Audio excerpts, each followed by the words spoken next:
Nigerian journalist Dr. Kemi Lawrence for Kemi Talks Media. It's Saturday, November 23rd, 2024. Let's talk about what's going on in Southeast Nigeria. I'm going to make it clear as much as possible for everybody to understand what's going on in this video and for you to make it viral and spread it all across the internet to Nigerians. Nigerians abroad are very, very important as well. There has been a wave of buying all over Southeast Nigeria. People are being bought left, right, and center. 4 years ago, I told you about some plans and orchestrated methods to buy Southeast Nigerians, specifically the Igbos. And no one believed me. 4 years later, you're now believing me after they wiped out a lot of people in Ebonyi State, Enugu State, and so on and so forth. Yesterday, a farmer was quiet on his farm after harvesting yam, cassava, and cocoyam and everything. At the end of the day, if one farmer is quiet in America, do you know what's going to happen?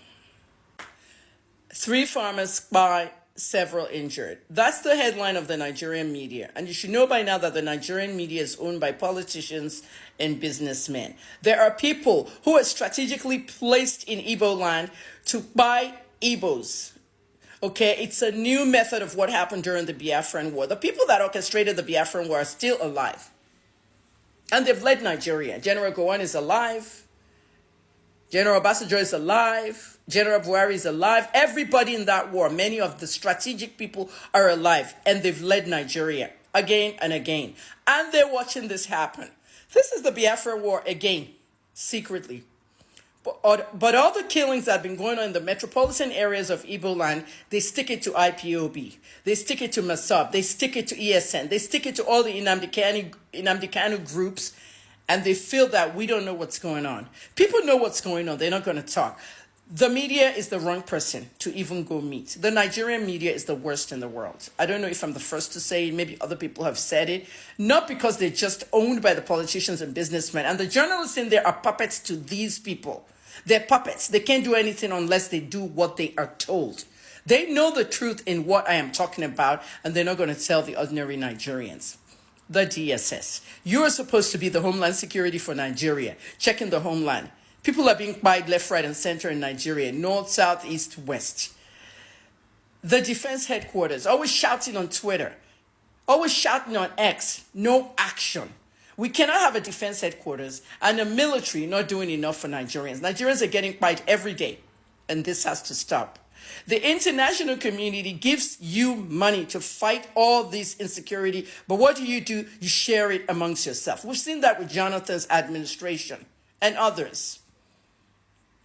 Nigerian governors are sponsoring terrorism. They're financing terrorism. And all you could do is go arrest one Simon Ekpa in, Finland?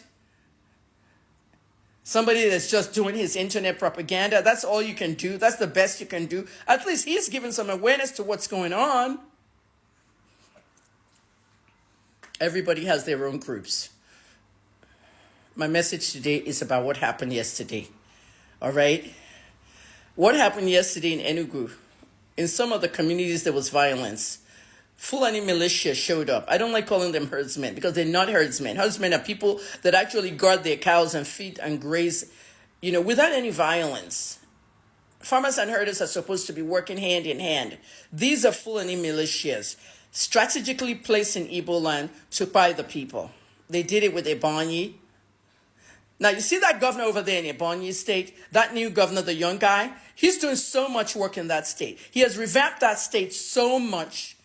Okay, I even heard he built a new radio station, as in the government radio station. He revamped it and everything so that the media can be in the forefront of what's going on in Ebonyi State. I know the former governor was very old and things. People lost their lives in that state. At least that's one governor doing well. What about Enugu? What about Imo? What about all these places?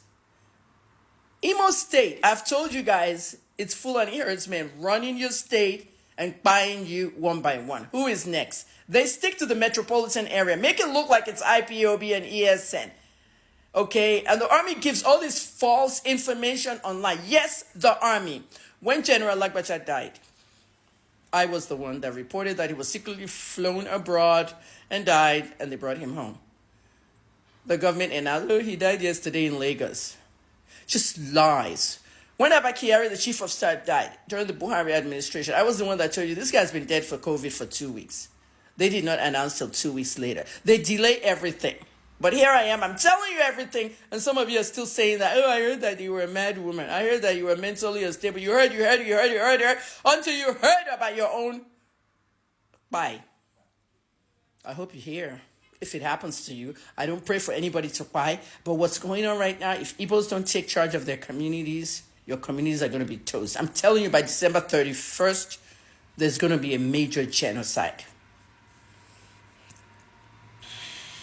I hope you know what that means. Igbo people abroad, Igbo people in the diaspora, call your loved ones, secure your areas, give safety tips to people, let them know.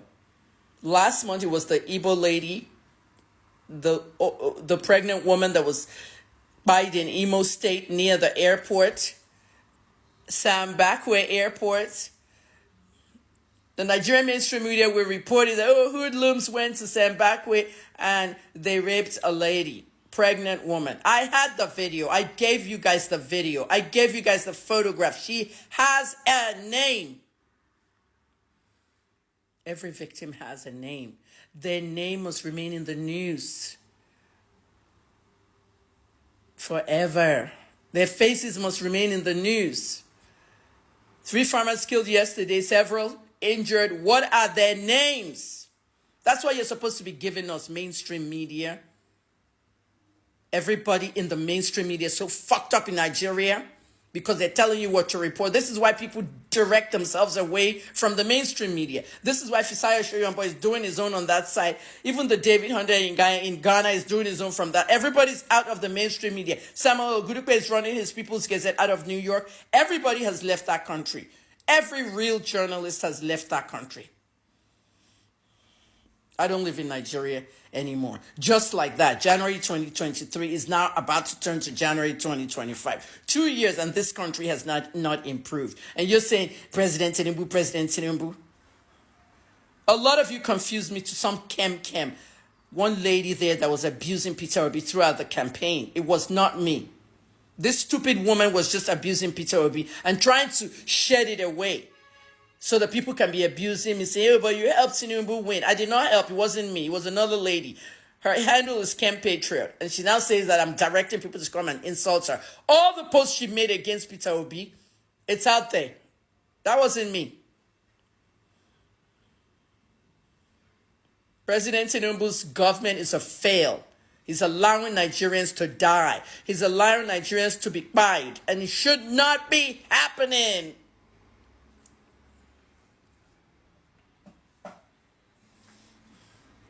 What I want you to know, my safety tips for all Igbos. There are Fulani militia strategically placed in your communities. Be very careful. Women, do not go draw water anywhere in any stream alone. Okay? They're calling them herdsmen. They're not herdsmen. When I was in Port Harcourt prison, when they brought the herdsmen in, they sat them down in the office, and because I was one of the favorites in the prison, I could go to the office anytime I hang out. I sat there and I was asking some of them sitting on the ground, what are you here for? Where didn't carry you come? They said, oh, they catch me as herdsman. Well, are you a herdsman? And they'll go, oh, no, I know be herdsmen. Na politician give me cow, make I walk inside bush. Now, politician give you cow, make you walk inside bush. Nigerians, wake up. Things are happening. Don't be a victim. I'm Dr. Kemi. I've done a lot of work. I have no money to do anything. I'm always asking for donations, blah, blah, blah, blah, blah. One of these days, I wouldn't be here anymore. Everybody knows where they're going. You don't know when it's your time. But I'm giving you the message now. Don't allow this genocide to continue in Igbo land. Igbo people, secure your homeland. Good morning, good afternoon, and good evening, depending on wherever you are watching us from. It's another edition of Politics on the Street. You can subscribe to our channel, like our videos, share, comment for more political discussion. President Tinubu allegedly sister, has come out to say that there are plans to eliminate the Igbos and that this is showing that it will lead to another civil war. Mas, do you think what she said is correct and that at this time that the Igbos should go home? You said by who? Tinubu allegedly sister. Tinubu alleged Twitter. Sister. Tinubu alleged sister. Yes. Okay. Kemi Oluwole. Kemi Oluwole. No, Oluluyo. Kemi Oluluyo, yeah. Kemi Oluluyo. Yeah. Okay. I am Isapajeni Okoko. When I say sister, they are from the same tribe. The same tribe. This is why I'm confused. I am Isapajeni Okoko there. In this Second Republic of Biafra, may God bless every one of us in Jesus' name. Now, Kemi Oluluyo, who said that Tinubu is planning to eliminate the whole Igbos. Now, that sister, that lady said the truth. But not only Tinubu. Tinubu inherited it. The hatred.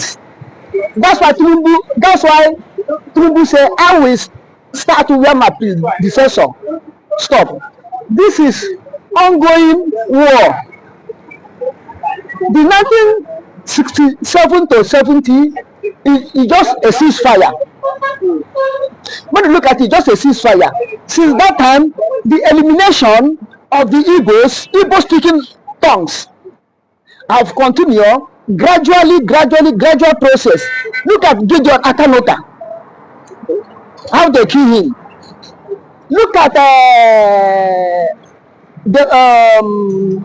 I think the border whom they killed in Sokoto. Look at the riot. It's from I think Zamfara State, not Nasarawa or Niger State. But when they are doing the protest, is it not Igbo they want to attack? Than the last Igbo? The border is all from southeast, south.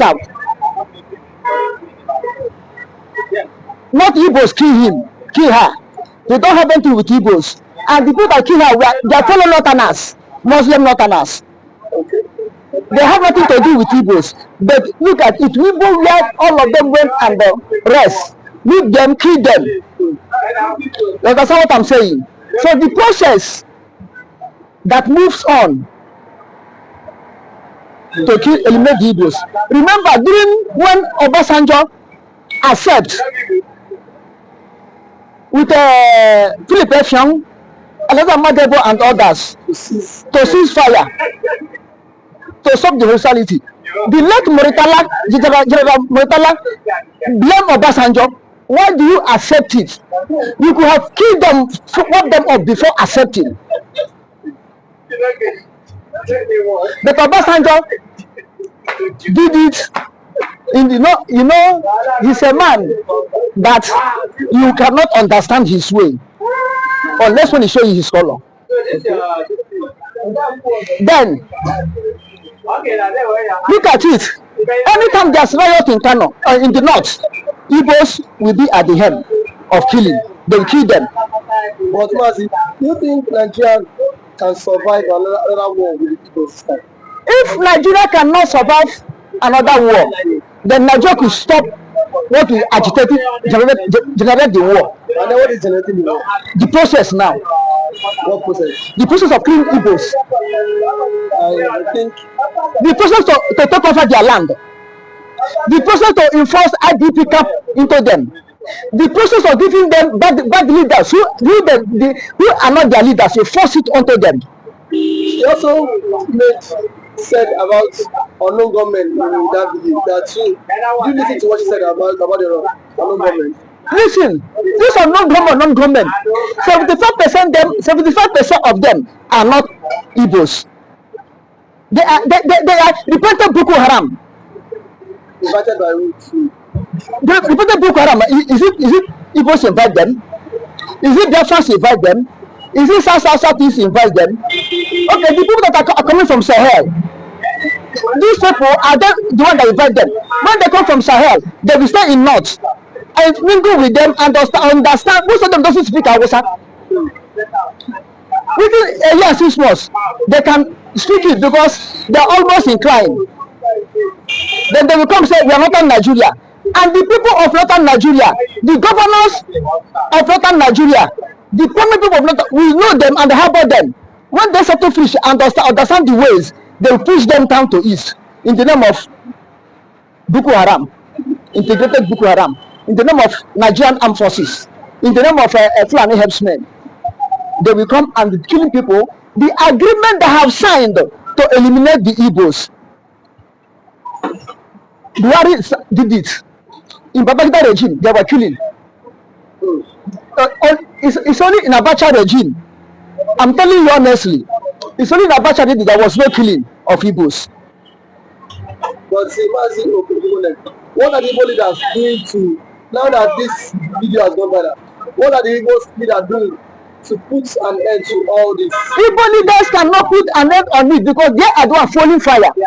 Falling fire. Igbo leaders are the one that pouring fuel on the fire because they want money. Because they want money. They want money just, why would someone want money just to sell out to these people? Why do someone want money to sell out people? Okay, what are they doing? I don't know the one who sell out in nnamdikanu. Even this one was Rike. I don't know the one who deceive for Wadrike. Even what one was Rike. Igbo leaders, Igbo people are the one who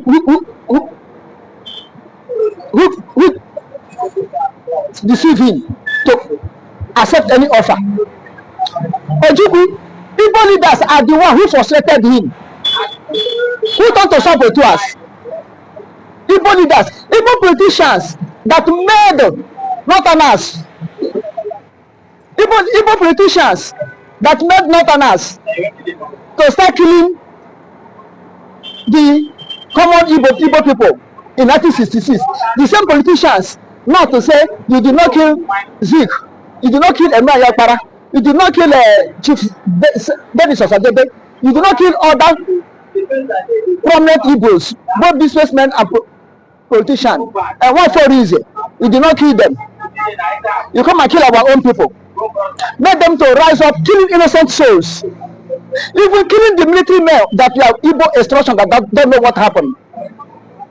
The same politicians turn against their people in the war. The same Zik, the same Emayakpara, Opa Biasika, Ifa Ajuna, Emmanuel Ifa Ajuna, all of them turn against Ojukwu, turn against Biafra, seeing their own children dying in Kwashoko. Zik did not do any attempt, none of them do any attempt to stop the war. When Zik is in position to stop the war, they asked Zik, he said he believed in one Nigeria, that his father told him not to allow Nigeria to break. Who is father? Zik cannot tell us who is that his father that told him that Nigeria will not break until Zik died. That is father that told him to fold your hand and let the people be killed. But Namazi, this is a conspiracy between the North and the West. This is the conspiracy between the North and the West. And yes, because after the war, they reached agreement, both the North and the West, that Igbo will never be a president of Nigeria. They reached agreement. They swear. They take oath. This is why you see gambling like this. Northern man will rule for at least 20-25 years and give Yoruba man to rule. Yoruba man may rule 8 years or 8 years plus. The North will pick over. Okay, look at it. After the one, Motala take over. After Motala, Obasanjo. After Obasanjo, the same North, Obasanjo come back again. No, after Obasanjo, the same North, Sheleko enter. After Sheleko, the same North, Obasanjo enter again. After Obasanjo, Yaradua. Jonathan is accidental.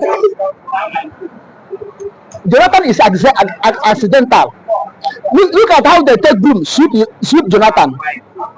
After Jonathan, North. After North, Yoruba. How many? Both South, East, how many of them? So they said they sweep South, East from senior president. Forget about this one. Ekpa will come in and become rubber stamp that will approve whatever they say because he's looking for his daily bread. You understand? Then calculate it. Both so-called South, both so-called Southeast. How many of them have reached there? Now look at Ebutikiwe. How he was disgraced out of office and second in command of Babangida. Look at how he was disgraced because it's an Igbo man. Have you seen it? The vice president that managing to give Igbo man. Do you say any Igbo man be vice president anymore? After Ebutikiwe, have you seen any Igbo man being vice president anymore? Now, Obasanjo 8 years. The Igbos produced Senate presidents, 4 Senate presidents under 8 years. What happened? They will carry money, give your brother, push him to impeach you. They impeach you. They make Igbos not to be suitable because they know that Igbos are betrayers. They are not all the whole Igbos. Igbo elite, Igbo politicians are betrayers. Mostly, if Igbo politicians are honest, the people they are leading could be honest. This betrayal spirit in Igbo politicians affects some Igbo businessmen. Because if the person who holds the power of mantle is corrupt, he that is leading will be corrupt also. Because if you don't want to be corrupt, that is leading, but is corrupt, he will force you to be like him, to be corrupt. Otherwise, be persecuting you. This is what nnamdikanu and Sam were persecuted. Because they don't want to be corrupt like them. You understand? Now, this lady that said there is a plan to buy the Igbos, what he says is reality. It's reality. And if Nigerian government did not stop it, I'm telling you honestly, it may lead to where it can be out of hand. Now there's some money for terrorists, some money for terrorists. I don't know who calls some money to be terrorists. If someone is a terrorist, why will you continue to kill a tribe all the time, from year to year, from decade to decade? You'll be killing them. You'll be killing them. One day they will defend themselves. One day they will rise up. Watch it all over the federation. Igbos are not violent people by nature. They only so progress. Let me progress. But there's a way you move. Teach them. They will rise up. They're human beings. They have flesh and blood. They have flesh and blood. You have to say so if they want Nigeria to be peace, let the people in power. Don't mind these Igbo politicians that are Judas. Let the people in power know how they will stop the killing of Igbos. It's too much. Thank you, Mr. Mala, for always coming out to the show. Thank you so much, sir.